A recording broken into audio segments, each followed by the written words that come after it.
Okay. Hello, everyone, and welcome to another episode of Changing the Climate. Again, this is your host, Ethan Shapiro, the climate change realtor, founder and manager of the most innovative real estate sales company in the world. Like I said, back for another episode. So I'm very happy to have Leslie Glustrom, an esteemed biochemist, climate activist, and one of the founding members of Clean Energy Action, a Boulder-based nonprofit with the goal of accelerating the transition from fossil fuels to clean energy. So Leslie, thank you so much for joining us. How are you today? I'm great, and thank you so much for doing this, Ethan. It'll be a lot of fun. It's my absolute pleasure. Yeah, I'm really starting to enjoy these a lot. I love that I get the jitters still in the beginning, but that's how you know you're doing something important. So yeah, would you want to just give us a little bit of background about yourself and how you got to be doing what you're doing now? Sure, yeah, thank you so much. I mean, one thing I say is that I'm just like everybody else. I'm a mom, and now I'm a grandmom, which is very exciting. And, I just have always been interested in the interface between science and society. I'm trained as a biochemist, have a deep love for life at every level, from the molecular level, up to the ecosystem level. And obviously, as far as we know, there's only one planet that supports life. And if there's another one, it's a long ways away. So, I've always been really interested in how our decisions affect all the other species that we share the planet with, as well as future generations. So long story short, I've worked at the interface of science and society for now close to 50 years. And in 2000, on a whole variety of issues, from radioactive waste to livestock grazing on public lands to artificial sweeteners to all sorts of other things. And but in 2004, as the magnitude of the climate crisis became increasingly clear to me, the bark beetle was beginning to ravage the forests in the western United States. And I'd always spoken about climate change. I taught about climate change for many years. I was very concerned about it, but I didn't really understand it. Nobody really understands this because we've never done this to the planet before. Right. But I went back and I read a lot of the science and I said, oh my goodness, this is so much worse than even I had thought. And the tipping point issues are very serious. And we're driving carbon dioxide and other greenhouse gases in the atmosphere up at a rate that looks like this on geologic time. And I often say if that was the temperature gauge on your truck or your baby, you would take action immediately. Yeah. So one of the things I said to my husband, and we still had 2 kids in college, I said, I want to resign my job to work full-time on climate change. And he said, what? This is back in 2004. And but he really understands a lot about this, and he ultimately became very supportive, and the kids both got their college education, and we aren't starving or living on the streets. And so he ultimately became very, very, very supportive. Couldn't do what I do without his incredible support for the last 15 years. Bless him. And so I did end up resigning my job and working full-time on climate change. Starting in 2004, I had been working on it, but I just said, I am no kind of mother if I don't do everything I possibly can. So I worked 80 and 90-hour weeks for a decade without pay. So double time, basically. Without pay? Pardon me? Sorry, without pay. And is there some kind of like speaker? All right, it sounds okay now. You said without pay, 80 to 90 hours. Yeah. Wow. It's a crisis. Yeah, it is. Go on, please. If the house was burning down with my children in it, what would I do? You'd and it's not just my pay. children. It's all future generations and all other species. And, the good news, not to be overly depressing, because I always try to focus on the solutions and on the good news, even though there's a lot of bad news. The good news is that this is an incredible planet. If you read the geologic history and you read about everything that's happened, after the dinosaurs went extinct, everything that we have here now happened because of that extinction. So the planet is incredibly regenerative, and I'm not actually concerned about life when I think about little bacteria that live in the hot springs and things like that. But certainly when I think about what the world will be like for your generation and the generations that come after you, I felt absolutely compelled to work as hard as I possibly could. Excuse me. And the good news is we've built a fabulous climate movement in Colorado. We've helped to build it around the country. We work at the local, state, and national level, and those are all complex kind of strategies and issues. But you can tell it's taken a while because that's social change, and this is a big one. Mm-hmm. We now have climate very much in people's mind. We just look back 2016 presidential election. My belief, I haven't double checked this, but there were no questions asked about climate change in the 2016 debates. Huh. And I'm pretty Well, we'll sure see there will be tonight. more than, pardon me? I said, well, we'll see tonight.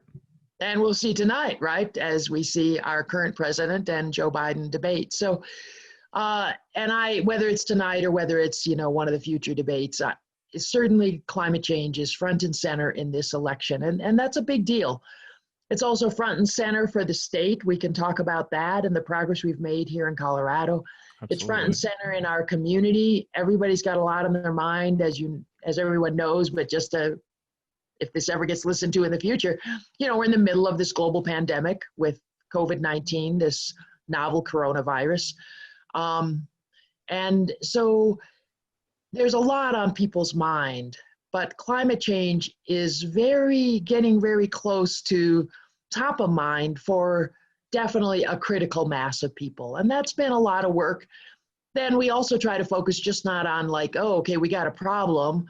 This is a planetary crisis, but what can we do as individuals in the lives we lead and in the communities where we live and work? And the great news is that all of us can play a really important role, and we can do it while we're doing our jobs and our, taking care of our families or our elders or, whatever it is, and having some fun. I try to make sure I have a bunch of fun while It's I'm doing important. this. It's very important. And so the great news is that everybody can play a role, and we'll talk later about this, but where your community is really the sweet spot. Everybody can help their Absolutely. community, no matter how big or how small. And we've done this work with communities all over the country, conservative communities and really poor communities and little tiny communities and great big communities. And it's just really wonderful to watch. And this allows us to start to address the climate crisis at a scale that matches the scale of the problem. The severity.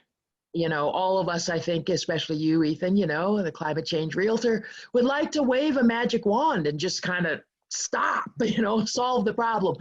But none of us get to do that at the planetary level, but we all get to play a really important role. I'm really thrilled about your podcast Thank you very and much. the kinds of voices you're getting on and making this just available while you're also earning a living and then giving away a lot of your earnings to help solve this existential planetary crisis. So Yeah, that's a fair bit about me, but it I is. think it helps also frame how we can start to think about both the problem and, from my perspective, more importantly, how we address it as people who don't necessarily have a lot of money or a lot of power, and even a lot of time. But everybody can play a really important role, and we'll explore that as we go forward here. Yeah, no doubt. I'm curious. Well, first of all, thank you very much for doing that. That was amazing. I'm curious if there was some sort of tipping point in the early 2000s where you thought, where something that came out where you're like, wow, I really need to shift my focus. I'm wasting my time making a living for myself if there's going to be no more life on the planet. I'm curious if there was something that stands out in your mind that led to that. Absolutely. And it goes back to that bark beetle crisis that was kind of going through the West in the early 2000s. My last memory is I think Colorado lost in the neighborhood of 15 million trees. Wow. Um, and I love the forests, and I had spent the previous 20 years working really hard on national forest issues. There's a little bit about that on the internet, but it was kind of pre-internet time. So people were writing me the forest that I'd worked so hard on in Arizona. They said, your forest, which of course it was not my forest, it's a national forest, but I had spent 20 years working to defend it. So people referred to your forest, and they would send me pictures, because this is back when you had to actually print out the pictures and send them to people. You couldn't just, hit a button and bang, airdrop them or whatever. So they would send me these pictures, and this forest that I had spent 20 years was just brown instead of green. And Huh. that drove me to go back. I went here in Boulder. I went up to at that point, the climate reports, my memory is they were in the math library. So my memory is I went to the math library. That may be wrong, but it was a smaller library. And I just took out all the reports I could get on climate change, because you had to do it Uh-oh. that way back then. You couldn't just do a Google search and all. I just hauled these big reports around and read a whole lot of them, the EPA reports from the 1980s. And they said, we're going to lose a third to a half of our forests. I'm like, holy Yeah.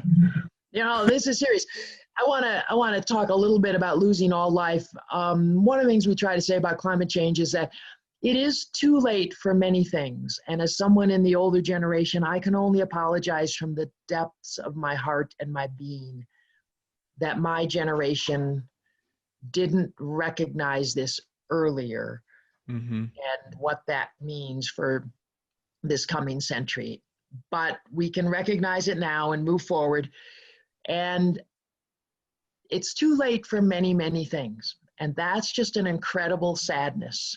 Do you want to just quickly, just for anyone who's new, I'm sure many people who are listening to this or following are aware, but do you want to explain the problem of climate change before we get into like the results or the effects of it? Just Yeah, what great. Let's is do that. climate change? Yeah. And I'm just going to kind of finish that other thought, Joe, really quickly, No, but I really like no your worries. question. It's too late for many things. If you're already kind of aware of the climate crisis, Uh-huh. it's hard not to feel it at a very deep level. I mean, look what you're doing. You're getting up way early in the morning so you can do this, as well as make a living, as well as give away a whole bunch of your money. Thank you incredibly No for problem. that.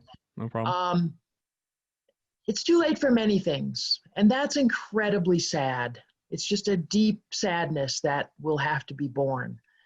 But the really important part is it will, in my estimation, never be too late for everything. And so, I like that. I yeah, like amen. that. Yeah. So some people go, oh, give up. It's, the die is cast. It's too late or whatever. No, I have not heard at this. I have heard all. this.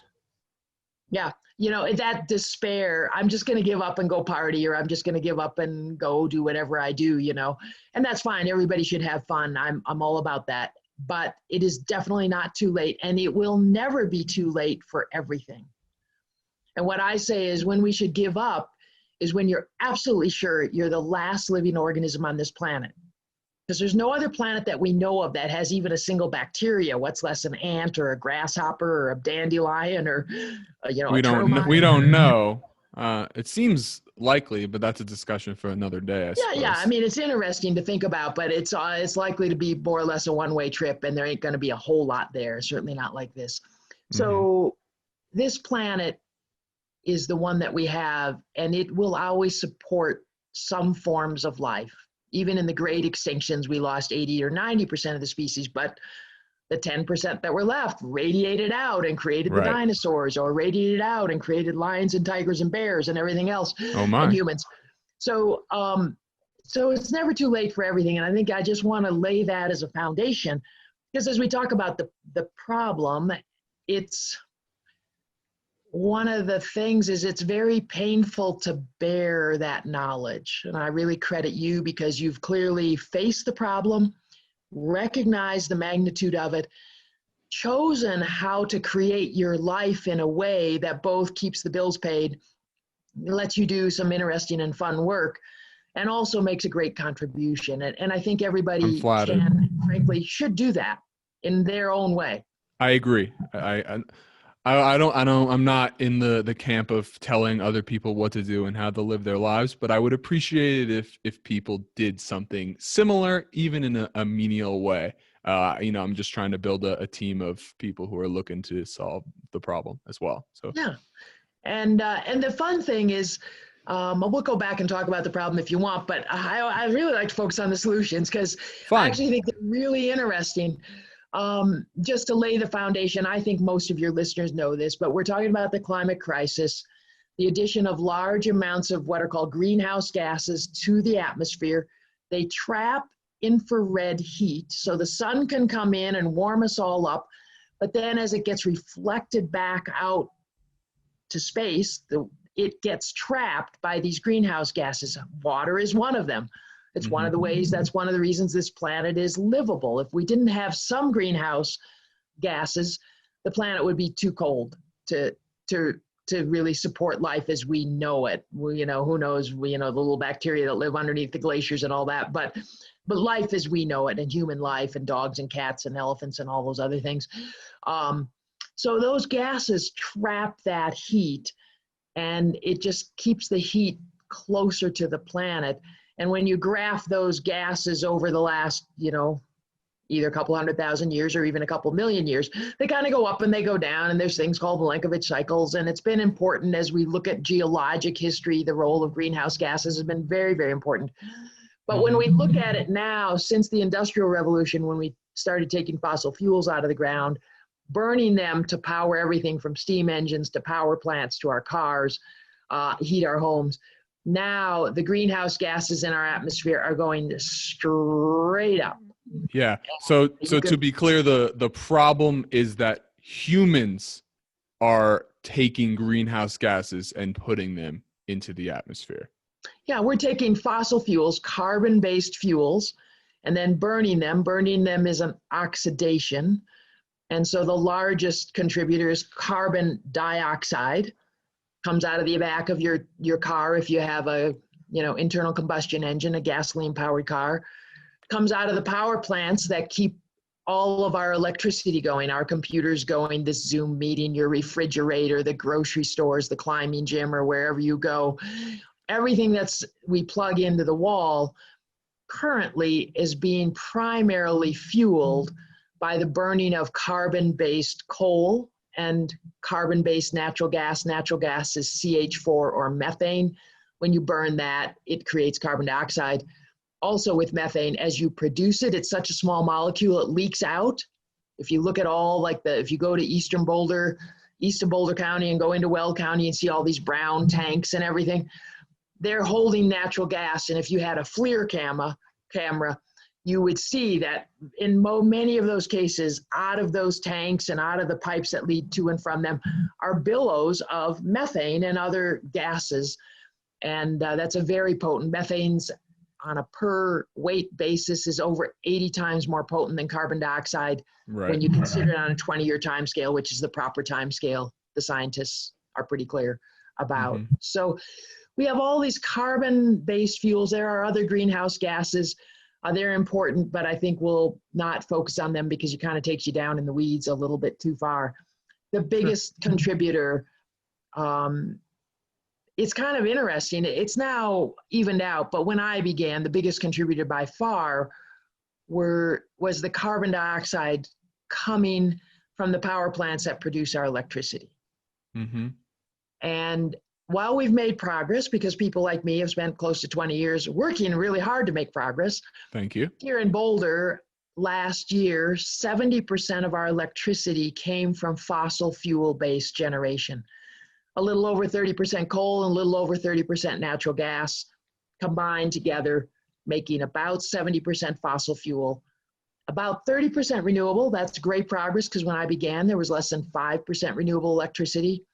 And electricity, it's now being matched by transportation in terms of greenhouse gas emissions. But for the last 20 years, powering homes is being matched by transportation, is what you're saying now? No, all electricity. All electricity is matched with transportation? Yes. Okay. If we were to do a greenhouse gas inventory, now every state is a little different, but good enough here. Yeah. Now the contributions from the production of electricity and transportation are about equal, with different states having different matches in different communities. But for example, in Boulder, though, still close to half of our greenhouse gas emissions result from the carbon intensity of our electricity. And that's a really important number that's why you'll hear me talk about electricity, and people are like, what about electricity? I just plug stuff into the wall. Who cares, right?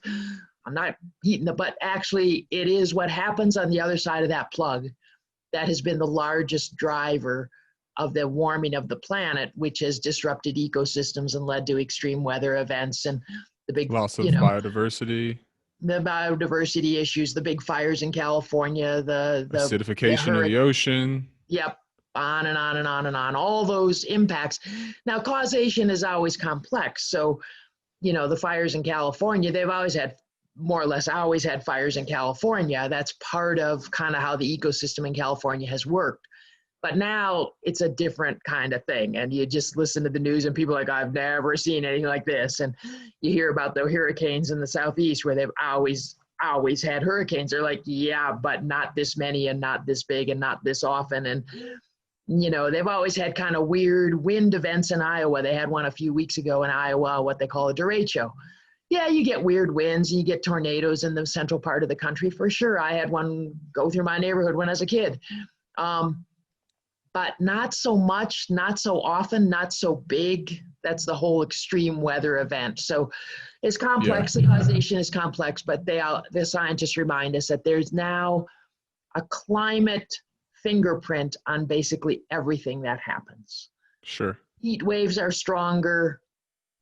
Even the polar vortex, when the polar winds kind of break down and all of a sudden we have snow on September 8th or whatever that day was when we had snow in Boulder.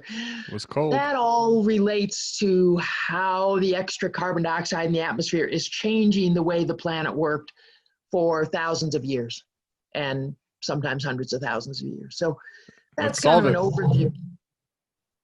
Sorry, I said so let's figure out how to fix it. Okay, let's do that. Again, I want to be really honest because I'm a scientist type. We can't really undo what we've done. Mm-hmm. And that's just an incredibly deep sadness that has to be borne by my generation for those that understand it. And I work with a lot of people in my generation who do understand it. And then as we go through this century, there are going to be really just profound losses as we lose species, as we lose communities, as countries become destabilized. Because when the climate no longer behaves the way it used to, when the rains don't come when they're supposed to, when the fires just start incinerating huge communities in the mountains of California and Oregon and Washington, you destabilize communities and then you destabilize civil society, and you can destabilize countries, with Syria being, we don't hear so much about Syria these days because there's so many other things going on, but they had a huge drought, destabilized the country, and just massive suffering with all of the violence that's going on in Syria. And so those kind of failed states become increasingly likely as the climate gets disrupted. So fixing it is probably, I don't think anybody can tell us we can fix that. But we can address, when you're digging a hole, the first rule of holes is, stop digging. And we can do that pretty darn quickly. That's exciting. And then we can learn to live a life in the post-fossil fuel world. I won't be here for too much more. I'm in my mid-60s. So, I'll get to see part of this. But your generation is going to learn how to live in both a much more sustainable, sensible way, and also it's just going to be a lot better in the way you do things. I often think that your children, if you should have them, well, you might say, well, when I was growing up, my dad would put gas in the car or whatever, or your mom or whoever would put gas in the car. And your kid will go, gas? Why did you ever put gas in a car? Why didn't you just use electric? Because electric cars are so much better. And there's so much. Is there any way for you to turn your speaker down a little bit? Because I'm getting of course. some feedback. My apologies. No worries. Or let me push it away and maybe not talk so loudly. Let's see. Yep, that's it. Thank you. Okay, very good. And thanks for telling me that, because it's hard to know how it's coming through. How's No this worries. sounding? Oh, it sounded great the whole time. It's just when I would talk, there would be feedback. But anyways, yeah, I like that. I like where we're going with this. Okay, very good. So I think your generation, is both going to have to live with the pain and the difficulty of this what's been unleashed, frankly, by my generation and the one before us. And again, I can only apologize. But you're also going to be finding all these great new ways of doing things. And electric cars are the ones that people can kind of see now. If you haven't driven an electric car, just try it. I don't know. They're so much fun. I drove one the other day. One of my friends let me go in and test her car. It was awesome. What did you drive? Can I ask? It was the Model 3. For the first time, I've never driven an electric car ever. I drove one of the versions of the Model 3, and it was something else. Tell me about that. Oh man, it was great. Yeah.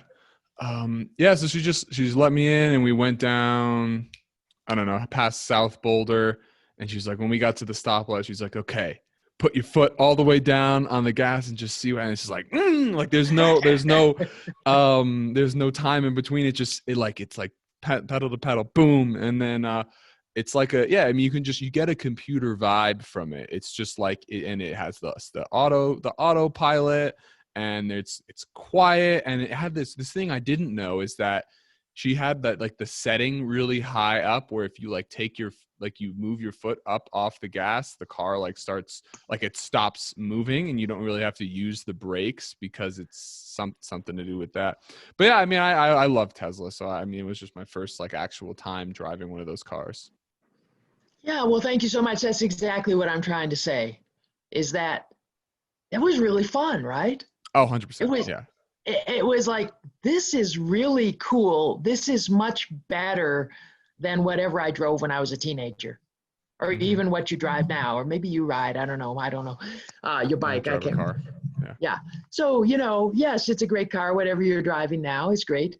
But you can see that maybe a Tesla Model 3 isn't in your future right now, but as they become more and more available and more cost effective, it's going to be just a lot better. And people just start to take it for granted. We've either had electric, or right now we have a Volt, which mostly runs electric. And I can beat anyone off the line, anyone, totally leave them in the dust. And I don't even care about that sort of thing, but it's really fun. I don't care how big the muscle truck is that's next to me. And every once in a while I do it, not excessively, but just to kind of get them to look at this little car that just torched them. I mean, they're halfway through the intersection. I'm 100 yards down the road, and I didn't even work very hard at it. So not that you want to torch the muscle trucks or just beat people off the line, but my point is that where we're headed in the post-fossil fuel world will be more fun than where we've come from. And Yeah. I'm still it'll, getting that feedback a little bit. Is there a speaker that's like near a microphone? Like where you're hearing where I'm talking? When I first talk, it like will come through. Whatever. no, I'm not. I don't have, and I don't. That's no worries at all. And then so you're starting to sound like you think innovation is going to be one of the biggest keys to solving this crisis. Yeah, and that's where the fun part comes for your generation. Just think about the engineers who got to design the Tesla, Mm-hmm. right? How much fun was that for them to design a car that works like that? And we're really just beginning this process. And as we think about electricity, addressing the largest source of greenhouse gas emissions, the old way of doing is you went to, a coal mine and dug up a bunch of coal and put it in a train and made a big pile next to the coal plant, and then you burned it at significantly less than 40% efficiency. So 60% of the heat just went out the smokestack without doing anything, along with all the mercury and arsenic and cadmium and all the other bad things that come out of coal plants. And and then you put it on transmission lines and lost 7 to 10% on the transmission lines. And that's how we did it last century.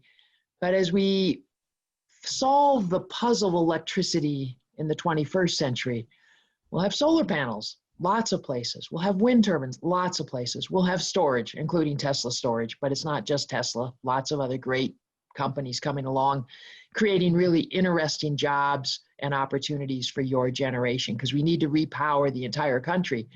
And a lot of it's going to be done with electricity, because if we move transportation from being powered by petroleum to being powered by electricity, that means there's just that many more opportunities, that many more companies, that many more interesting jobs of all different kinds, whether you're an engineer or whether you're a PR person or whatever you are, accountant or whatever, we need it all. And it's going to be a huge segment of our economy. And it's going to be really interesting because part of the challenge now is to integrate the solar when the sun's shining during the day and the wind when it's blowing, which is often more at night. And how do we manage all of that? And when do we plug in storage and what kind of storage? And how do we now manage the grid? And how do we create little microgrids that can keep working if, for example, there's a fire like in California or a hurricane in the Southeast? How can we create solar and storage in a little area? Maybe it's a block, maybe it's, a compound, but the microgrids in California, as the fires have gone through, the microgrids keep going. So, and even when they've had to take down the power lines in California, which they've had to do because they were afraid the power lines would start the fire, and all these people are sitting in the dark and trying to keep their work done. And what do they do with all the food in their refrigerator that's going bad? The microgrids just kept going. So each of those is a really interesting problem for your generation to help us solve.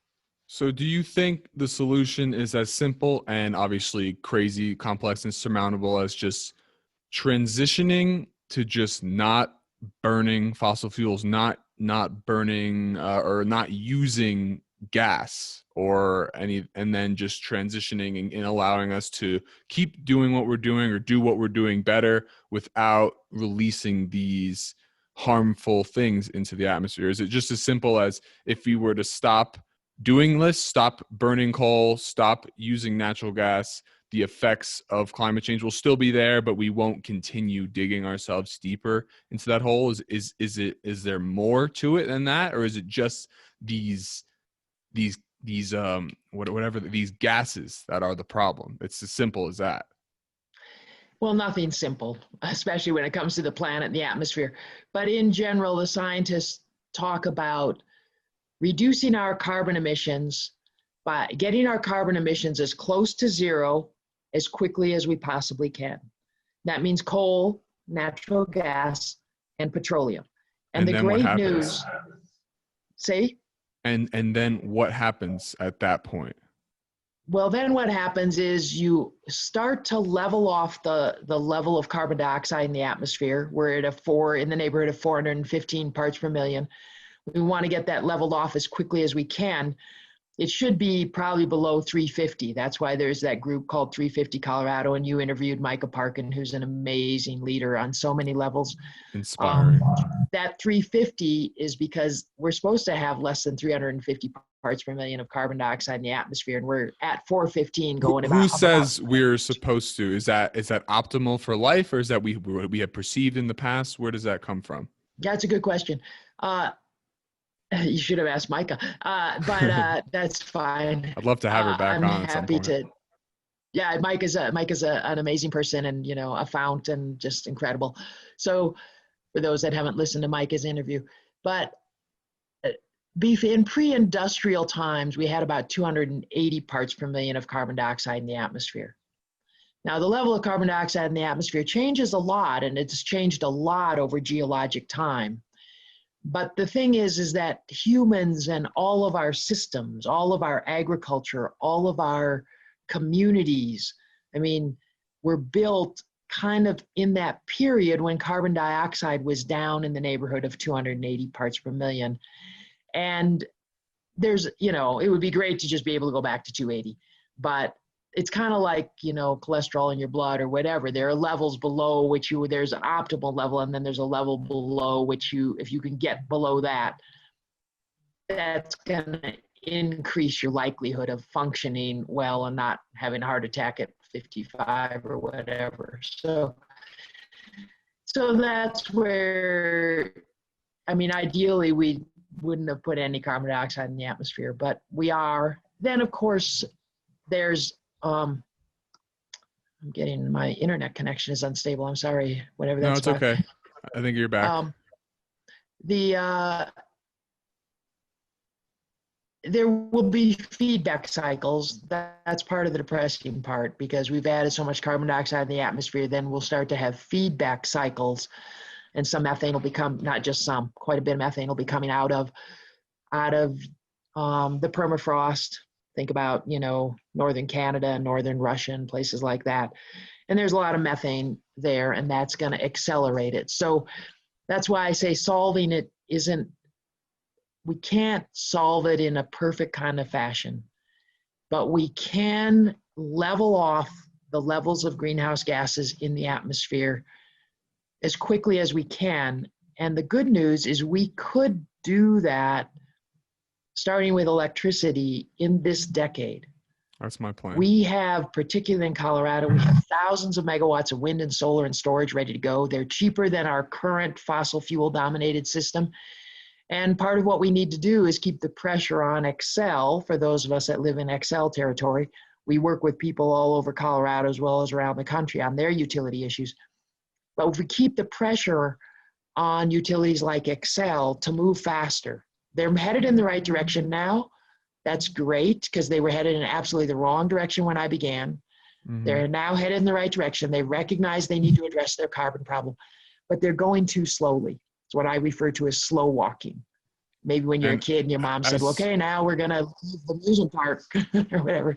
As far as I know, it's in their best really interest as well, if they want to stay in business, to transition as quickly as possible. From what Micah had said, it's now more cost effective to use renewables to power homes and vehicles and different things, as far as I understand.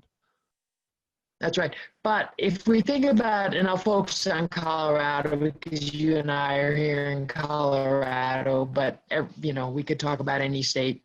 But in Colorado, our biggest utility, Xcel, is a monopoly. So if it forces.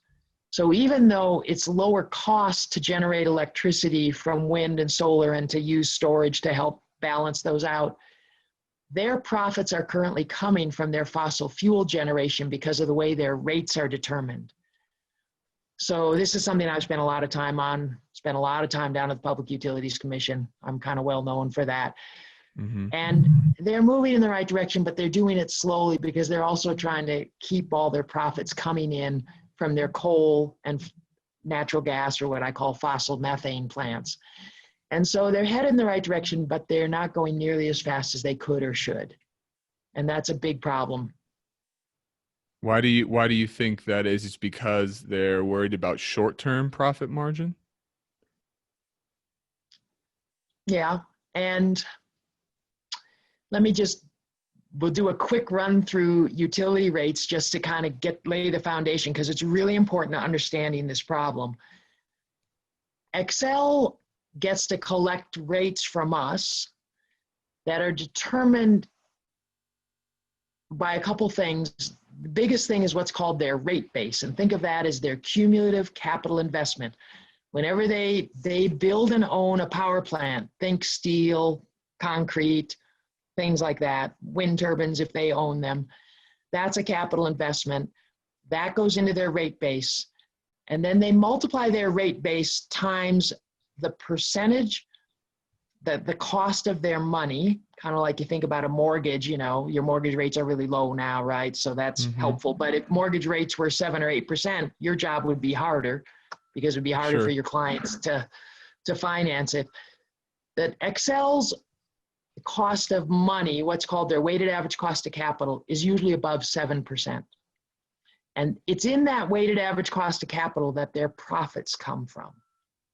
Right. So they try to make their rate base as big as they can, multiply it by 7%, their weighted average cost of capital, and then out of that is where their profits will come from. Last year in Colorado, Xcel had $578 million of after-tax net income, 578 driven because their rate base is largely determined by their fossil fuel plants, their coal plants and their fossil methane plants.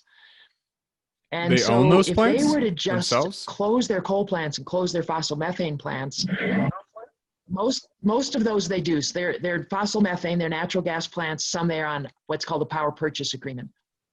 But their coal plants, they pretty much own. Sometimes they have joint ownership with some other utilities.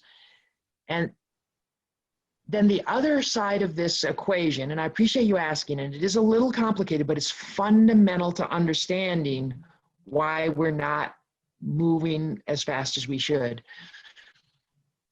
When it comes to renewables, wind and solar, Colorado is set up where all of those are going to be done competitive and middle-aged people who are ready to bring wind and solar to us at a really low cost, but they can bring it at a lower cost than Xcel. So Xcel doesn't get to own it because they can't win the competitive bidding. So their rate base is defined by their fossil fuel plants. The renewables will probably mostly be owned by somebody else who can sharpen their pencil more and bring us a better deal. That would be really good for us, but it's not good for Xcel. And so, yeah. And so there's competition coming to Colorado. It's happening in communities all around us that aren't served by Xcel. But right now, Xcel is able to hold the monopoly. So there are, you can pay a little extra money and get a little more wind source or renewable connect or whatever. But generally, if you're King Soopers or whoever, you're going to get the electricity that Xcel brings you. And last year, that was 70% fossil fuel. Wow. And technically, we could probably get 70 to 80% renewable instead of only 30% renewable. And we could do it in the next 3 to 5 years if we said this is a crisis and we need to treat it like a crisis. The house is burning down. Who is we? We as a community? Yeah, we as a community. You and me and everybody else and all the other people that I've worked with over the last 20 years, right? Who've come to understand this. And they've come to insist that Xcel move faster, which we have an election coming up this year in Boulder. And the fundamental question there is, do we go back into franchise with Xcel? It's ballot measure 2C. Do we go back into franchise with Xcel and let them control the pace and the price of this transition?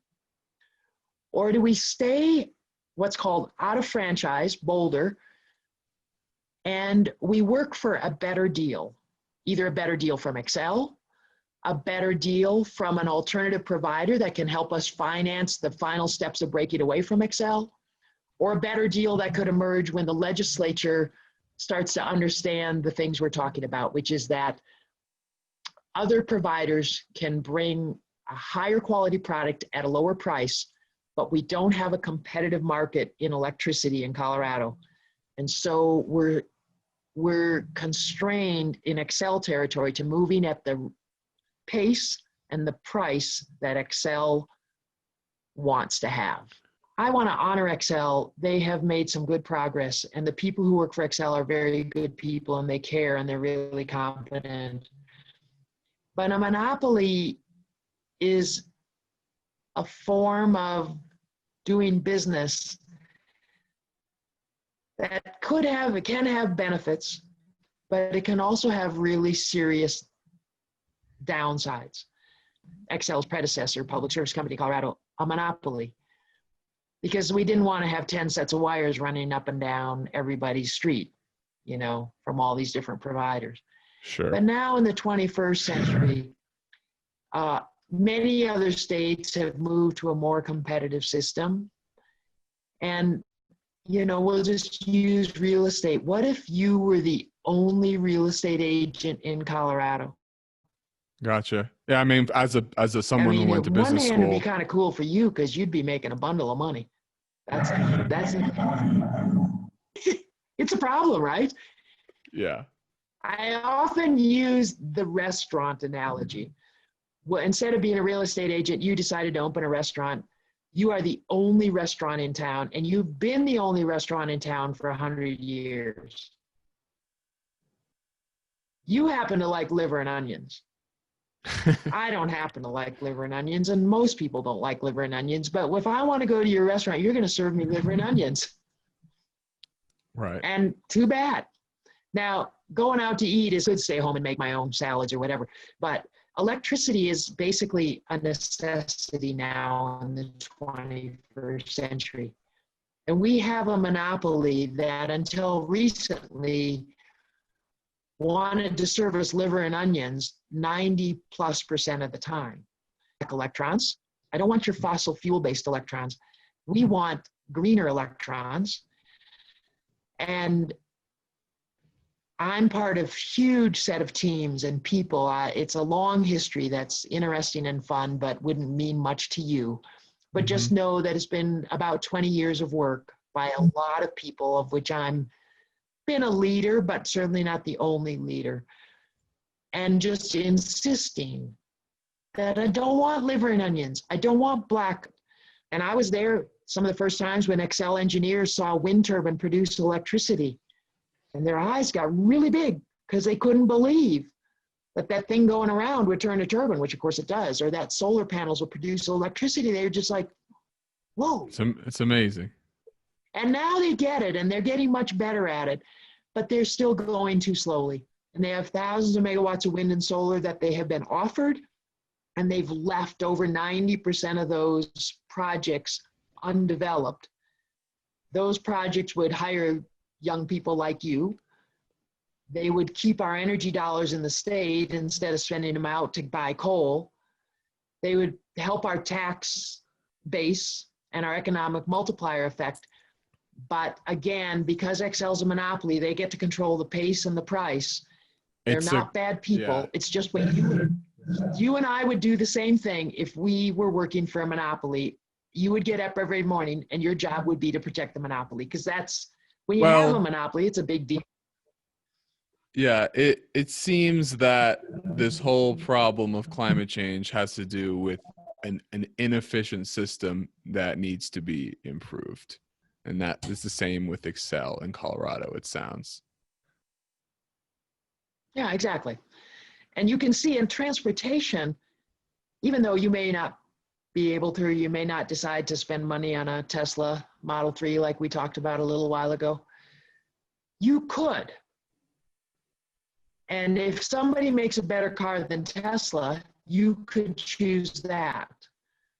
It's a market out there, and they're all competing to create the best product at the best price. And you have consumer choice. And you might have that choice, and so does everybody else within the constraints of their budget and all that. But electricity, if you want electricity, basically you go to Excel, and then you take what they give you and you pay the price they charge you. Gotcha. Other states, you can go online and say, I live at this address, and then there's a menu of 10 providers that come up, and you get to choose based on, you know, how green it is. And again, I'm not trying to criticize Excel or the people that work there. That's just the business they work for, and they're good people and they're competent and they're working hard to move their company in the right direction. But they're weighed down, they're held back by previous generations that spent a lot of money on their coal plants and their fossil methane plants, their fossil fuel plants. And they're also weighed down by what they perceive as the need to make their earnings per share to their shareholders go up 5 to 7% a year when their load is flat, when 7% a year when your load is flat. That's what I've spent a lot of time down at the Utilities Commission learning about and understanding and seeing, oh, this is how the system works. And again, I'm not trying to diss the people who work for Excel, but the system, that the way it's set up is not set up to help us address climate change as quickly as we can and should. And because it's a monopoly, we don't get to do comparison shopping. Realize that there are providers ready to bring us 90, and the most recent one of that, 2018, we had providers say, we're ready to bring you 90% renewable electricity, and we'll save you about 40 million a year. Excel would be about 120 million, and the 90% renewable would be about 83 million. So that would be the market at work. That would be the power of competition. But under our current legal system, the power of competition is not being allowed to work. Well, it's a lucky thing that we can change our legal system with our votes. Yeah. And the first vote is this vote in the fall of 2020 in Boulder. Does Boulder want to go back into franchise with a monopoly, which is doing good work, and I honor them and everything else, but they're a monopoly. They control the pace and the price. It's a slow pace and a high price. Or do we want to maintain our independence and wait for a better deal? Maybe that better deal comes from Xcel. Maybe it comes from one of these providers that's ready to bring us 90 or more % renewable electricity at a very significant savings. What would be the benefit to not having a choice and keeping ourselves? It would be like just, oh, if we like what's going on now, we would vote to stay. What would be the benefit of not doing it? I can't see any reason why you wouldn't want to foster competition in the market. That's just me, but I don't know. And I've got to say, Ethan, especially because I think a lot of your audience are younger people, as a general rule, when I speak to anyone under 40, they're like, well, of course we want to have more competition and let's do it. And yes, it might take some time and it's not going to be easy because a monopoly that's been there for 100 years has a lot of power, a lot of political power, a lot of economic power, a lot of legal power. It won't be easy, but it's worth it. It's worth it to be able to open up the market and the power of competition. But people over 40 then split. I have no idea because I can't run a real poll, but in my experience, they split about 50-50. 50 people are like, 50% of the people are like, yep, we should go for competition. We should have more control, more local control over pace and the price because this is our largest source of greenhouse gas emissions. It's also a significant business expense for every business in Boulder as well as in Colorado. And if you could get a better product and save 20 or 30%, wouldn't you want to do that on an essential business expense? But And save the world? And help to do your part to save the world. Like, what's not to like about that? Save money and save the planet. Works for us. And I find, as a general rule of thumb, everybody under 40 totally gets it and they're completely on board. Over 40, there's a lot of people who say, well, Xcel's always done it. Nobody else could do it as well as Xcel, which isn't true. Their reliability is not. Longmont has better electric reliability than we do. They're a locally owned municipal electric utility. Their reliability is a lot better than Xcel's. Fort Collins is a lot better, and they're a municipal electric utility. But over 40, 50, somewhere in that range, people that have always lived with Xcel, they can't think of a different way, and they're afraid of a different way. And the fact that we are spending some money to try to find a way to open up competition weighs on them. It comes out to, I just did it this morning for somebody else. For me, it's about $1 a month for my household that I'm paying to try to drive this more competitive process.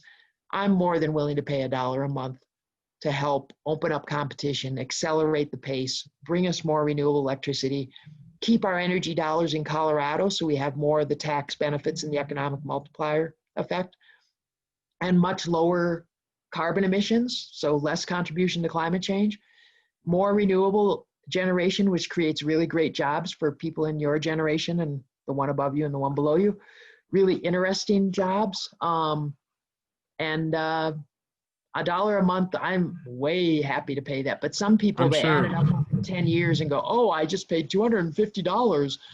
Like, yeah. I'm sure most people would be okay with something like that, generally speaking. So yeah, so let's transition a bit to your thoughts on the role of the youth, these under 40 people, and what position they have and what they should be doing every day, every year, every week, whatever, to make these changes that we so desperately need. Yeah, thank you so much. Well, they should talk to you. No, because clearly you've gone through the process, and maybe at the end I would like to come back and ask you that process for you. But to answer your question, for, let's just call them people under 40, but it should be everybody at every age. Mm-hmm. First, of course, is recognizing that we have a problem, what is increasingly called a crisis. I've believed it's a crisis. That's why I resigned my job in 2004, worked 80 to 90 hours weeks without pay. Yeah, it's okay. I'm a mom, you know. You're used to doing something for someone with no reciprocation. Yeah, well, my husband paid the bills, so that was clearly that's helpful. He's as well. a teacher, so we're not rolling in dough, but we never were homeless either or hungry. So I'm grateful for that, for sure. So first of all, recognize it's a problem. The second step is to not go into despair. Yeah, that's difficult. That is not easy. That's why I usually put it as the second step. Mm-hmm. Because once you recognize the problem, it's really blessed scary. Yeah. And, it takes someone with your mental capacity and makeup and other people like you to be able to both acknowledge the problem and carry on in life in a really positive way. It's Do important to whatever keep a you're, positive mindset.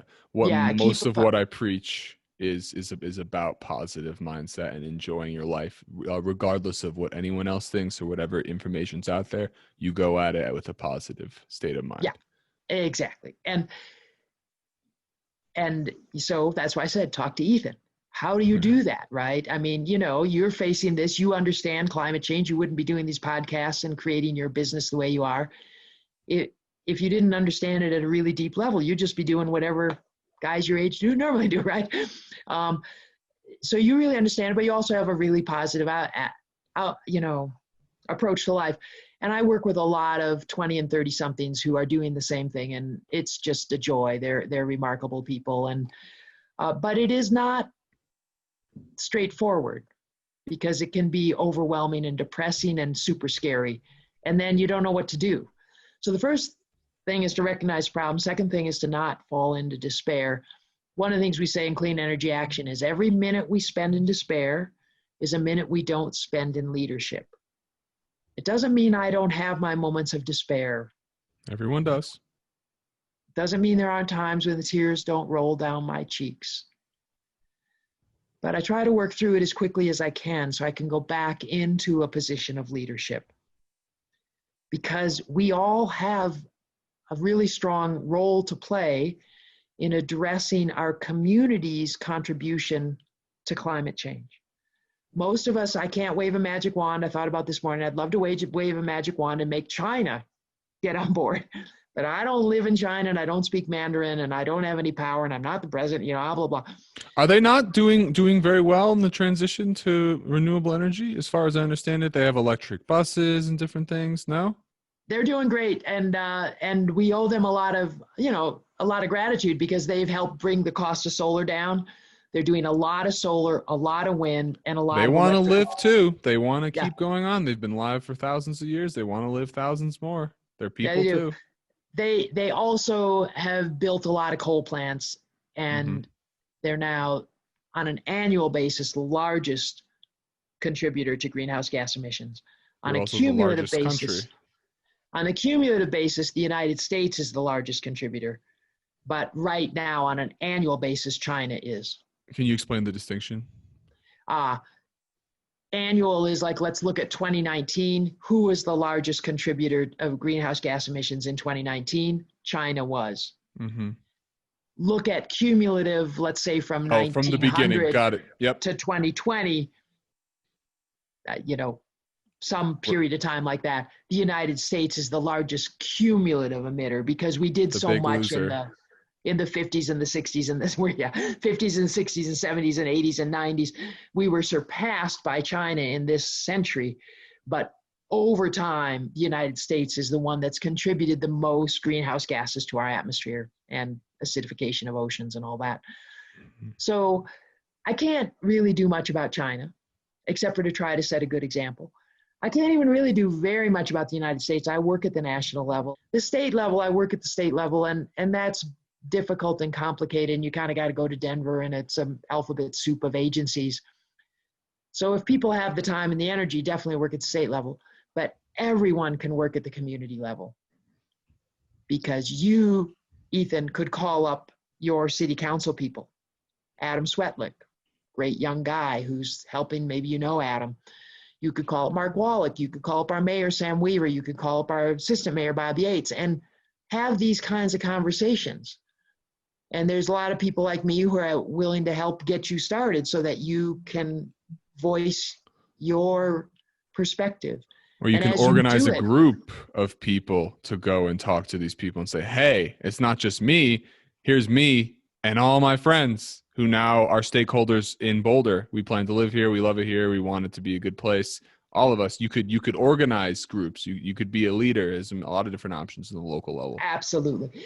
And you can see that you could do that without having to just give up your job and go live in Denver, go down to the state capitol and all these agencies all the time. You can do this. You can take, an hour this week to research the problem, an hour the next week to have coffee. We don't have coffee right now with the virus, but the equivalent, the Zoomy thing or whatever, with one of your city council people. And within 6 weeks, 9 weeks, I guess, within 9 weeks, you will have spoken to all of them. If you double that rate, you'll have spoken to all your city council people in 5 or 6 weeks. And then, at basically what we refer to as the hour a week program. Now, most people can't do what I did, which is have my husband pay the bills and I work 80 to 90 hours a week, but everybody can contribute an hour a week. You're doing a lot more than that with all the things you're doing, Ethan, but everybody. And if you can't do that, then don't tell me you care about the planet or the community you're going to live in, or creating a better world for the 21st century. And I always say, if it's 11 o'clock on Sunday night and you haven't done your hour, stay up an hour. Yeah, a marathon starts with a few steps. Yeah, and an hour a week with a group of 5 or 10. That's where I started. When I began, I had 6 people on my email list. 4 never showed up. One guy, wonderful electrical engineer, Jack Twombly, showed up. And we just kept building from there. And now I have connection with thousands and thousands of people all over the country. And it's fun. And because you're hanging out with people.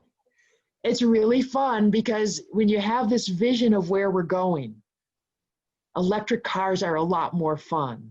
An electric system that isn't burning fossil fuels and that's much more resilient when the fires and the floods and everything else come, that's a really interesting problem. And you get to work with people who care about these things. And again, an hour a week, not asking anybody to give up their job or taking care of their family or anything like that, but for the planet, the only planet we know of that supports life, an hour a week.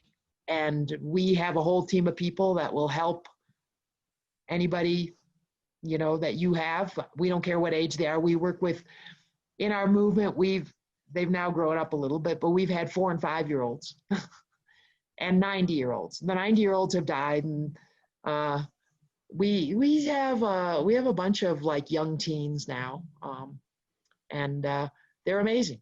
And then obviously 20s and 30s and 40s and everything in between. So everyone's amazing. You get a little bit of like the knowledge that you've gained this morning about electricity, the role of monopoly, innovation. A monopoly controlling pace and price is probably not like when you think about your business education, it's like, well, that's probably not going to work that well because monopolies don't have any competition. Right. And it's not that they're bad people or anything. It's just they need some competition to get the pace and the price moving faster and better. Do you want to talk about your work with Clean Energy Action a bit? Sounds like it's been sprinkled in plenty of times, but what exactly has been done? Yeah, Clean Energy Action is a small group here in Boulder, but we always say we punch above our weight. We work on something called citizen power. We have a couple of part-time staff people, amazing young 20-somethings who are each just wonderful and unique in their way. Connor May and Chris Warren and Luke Charbonneau and the several others that we pay, maybe 10 hours a week or something at most. And they do amazing work for us on a staff basis. But most of our work is done on citizen power, kind of starting with this hour a week concept. And we sometimes refer to ourselves as the starter drug. Not that I want anybody to do drugs, but once you start spending an hour a week, then pretty soon you want to spend 2 or 3. And then we have to work with you to make sure that you're still, don't take on too much. Don't burn yourself out. It's really fun and interesting work, but make sure you keep your bills paid and you get some exercise and you're getting enough sleep at night and all that sort of thing. But it's because it's really fun and interesting and satisfying work. It's hard work. It's, social change doesn't come easily. So Clean Energy Action works at the local, state, and national level using citizen power and helping to build the movement at all of those levels. And I'm happy to talk more about what's going on at the state level or the national level. but it's just most people can't really engage effectively at those levels, but everybody can engage effectively at the community level.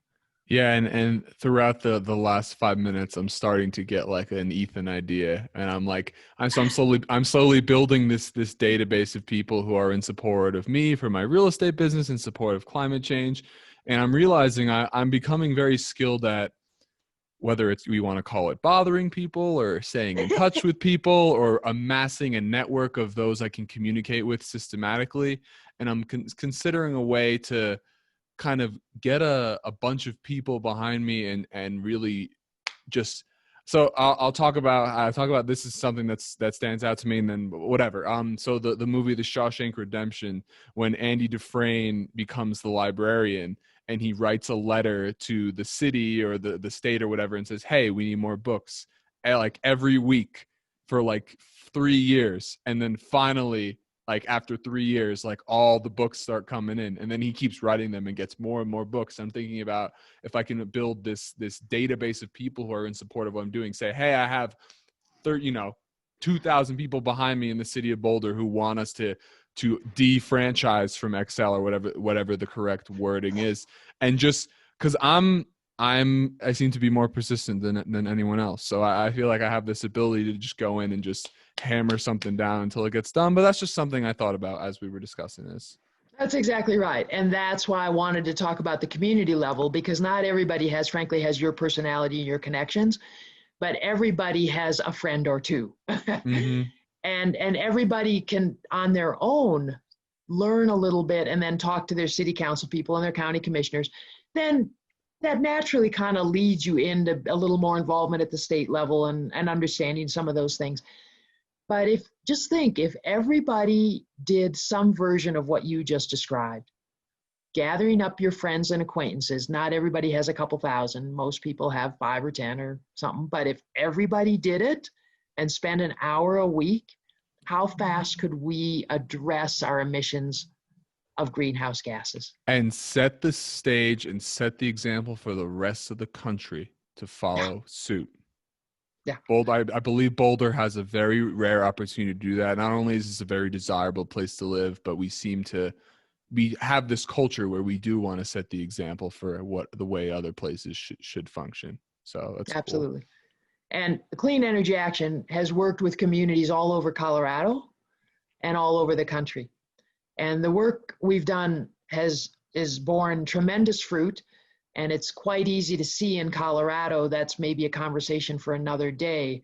But when we see communities like Montrose on the West Slope and Durango and United Power, which serves an area north of Denver, and they're all, and we've Platte River Power Authority and Colorado Springs, which, is not exactly a liberal haven. That's exactly what, Saying almost exactly the same way Micah said it. they're going to shut down their coal plants by 2020, before 2025. They're going to build solar and storage. And this is Colorado Springs. And we've worked with great folks in Pueblo, which is not a wealthy community. They just had a really tough election that they lost, but they've done amazing organizing work, and they have made their utilities sit up and pay attention, Black Hills. And so we've worked in really poor communities, poorer than Pueblo, indeed, really conservative communities. And there's such power in what you just described, which is get your friends, whether you've got 3 or 3,000, get your friends, get a little bit educated, and then work on the issues at the community level, starting with an hour a week. Because if you have 3 people each putting in an hour a week, that's actually, you're going to get a lot done. No doubt. And if you have 1,000, like I get to retire completely, Ethan, when you get that done. I'm so ready for that. Yeah. Well, I personally believe you'll succeed if you know you will. So if you set in your mind, especially if something like the local level, just we're like, I'm going to get this done. That means you don't stop. You just persist until you get it done. And when it's something like saving your world, your future family, your everything, saving life on Earth, seems like something you might want to try and get done. In my mind, I don't know. Especially if Ethan talks to you. Maybe. I try not to push my views on other people, but at the same time, I am in this position where I'm pushing myself on people. It's just the way it is. Well, you're giving them an opportunity. There are very few people now that don't have some sense of the climate crisis. There's 20 or 30%, and I think if they're still in denial, they're going to stay in denial. I don't worry about it. I just talk to them about something different, baseball or whatever, Yeah. because it's, You love everyone they're, for who they are. and they can't, I think a large part of it is they can't bear the pain of acknowledging what we've done. Because if you actually understand where we are, it's going to be really painful and difficult. And some people just kind of, they psychologically can't bear that pain. So I don't worry about them very much. All the polls tell us 60 to 70% of people understand climate change is real and serious, but I believe they don't really know what to do. What can they do? If the president's not doing it, or if the governor's not doing a good job, what can I do? I'm going to vote. Okay, I got that down. Well, what can I do? Oh, I could learn.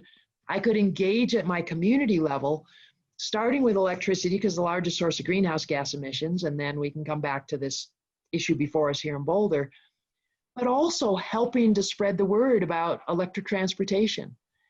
And how to reduce our reliance on fossil fuels for heating, which I always believe starts with design first, then electrification, but we could have that conversation later. You start to get educated, and then you start to talk to your city council people, and you talk to the city, and you figure out what you can do to move that forward. And it's really fun, and it's doable on an hour a week. You can even go to 15 minutes a week. We have people who are like, I got 15 minutes. I'm like, great, I'll work with you. Because one week you spend 15 minutes getting yourself educated. The next week you set up a meeting. The third week, I think that was my notification, sorry. The second week you set up a meeting with somebody. The third week you have the meeting.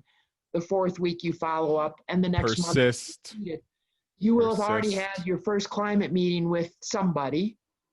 And you now will be ready to spend 20 minutes a week on it. And then pretty soon we have to have the conversation about don't spend too much time on this because you got to keep your bills paid and get you enough sleep and go on a bike ride or whatever. But it's really fun and it's really kind of addictive. And who doesn't, there's 20 or 30% who aren't ready. That's okay. Most of those people are older. That's fine. They did their thing in their life. But a very high percentage of people understand the problem. They just don't quite know how to go about getting involved in a way that's manageable because they've got kids and a mortgage to pay and, all that other stuff and a job. And so they don't quite know how. So it's very exciting when that work happens. That's the work that Micah does. It's the work I've been doing. And we've built a big climate movement in Colorado. One person at a time, one community at a time. And we now have communities all over Colorado doing this, but we're not going fast enough. And their big report came out yesterday that told us we weren't going fast enough. And that, again, electricity is the key to the puzzle. We need to get our electricity to be above 90% carbon free. And we should do that by 2030 or sooner, close all our coal plants by 2025. And it's all stuff that we've been saying in Clean Energy Action for a long time, but now we have kind of a very official report saying the same thing. We did the analyses in our kind of the way that we could, but this is now a very detailed report done by Grid Labs. But I think, you, I'm sure, have to get back to work, and I probably should too, but I wanted to kind of just, if I could, around this election that's facing us in Boulder, and I think you kind of get it, but I think I'll try to summarize it for people. The ballot measure is called 2C. I'm with the group that says no on 2C because 2C would put us back under franchise with Xcel. I've said it before, I'll say it again. Xcel is not a bad company. They're headed in the right direction. They have very good people working for them, but they're a monopoly. And when you're a monopoly, you control the pace and the price because you don't have any competition.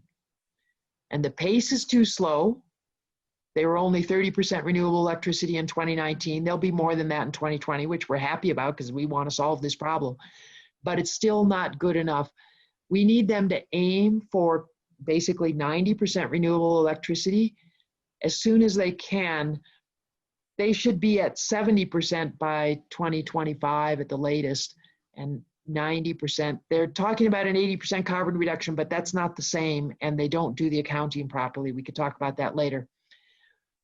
So I'm going to vote for no on 2C because it's the one thing I can do that will allow Boulder to look for a better deal. It might be a better deal from Excel, might be a better deal from one of these providers that says, listen, we can bring you 80, 90, even 100% renewable electricity and save you tens of millions of dollars a year as a community on your electric bill. And we need to keep pushing on that because we can have a much better system, a lower cost system, a cleaner system addressing our community's largest source of greenhouse gas emissions. And so I'll be a no on 2C. We have a very large team working on it. We are very happy to speak to any group. We will have a number of Zoom meetings on our website. Our website is empowerourfuture.org. We're a coalition of groups that includes Clean Energy Action and the Sierra Club and 350 and New Era, which is a great group that does politics for the next generation. And then, businesses and individuals, 3 former mayors are with us, several, lots of former city council people, as well as Adam Swetlick and Junie Joseph on the current council. And so we're a big team of people. We'll have regular Zoom meetings on our website. We have a great set of speakers.